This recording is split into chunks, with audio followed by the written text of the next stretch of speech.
Ahir a la nit es va obrir a Vic el cicle d'activitats que sota el títol Somni d'una nit proposa a la població 2 nits de concerts de rock per fer conèixer els grups de rock novells de la comarca.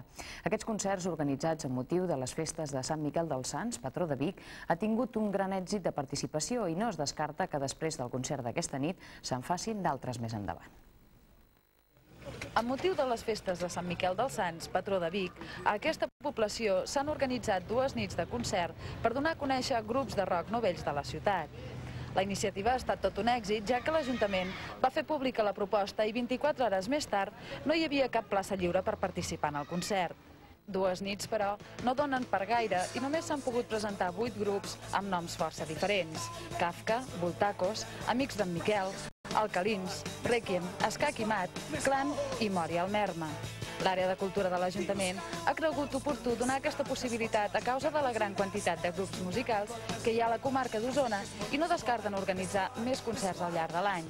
L'Ajuntament de Vic ens notem amb l'obligació i amb el compromís de fer-ho això al llarg de l'any, a l'estiu i de cara a finals d'estiu llavors amb el mercat de música i amb d'altres moments com pot ser el Carnestoltes o diferents èpoques de l'any.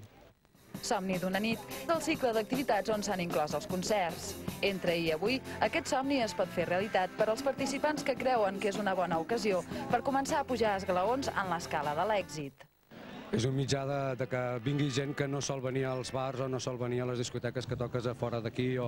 És una obertura a la gent de Vic, que és on hi ha més públic, on podem trobar més la resposta a si agradem o no agradem, no? Perquè, esclar, normalment fem un concert en un bar o en un pub, sol venir la gent que et segueix sempre. D'altres, però, no són tan optimistes. Ens agradaria arribar molt lluny, però és molt difícil. Som conscients que és molt difícil. Ahir a la nit davant l'escenari s'hi va plegar un munt de gent amb força ganes de ballar i passar-s'ho bé i amb el desig de tornar-hi aquesta nit.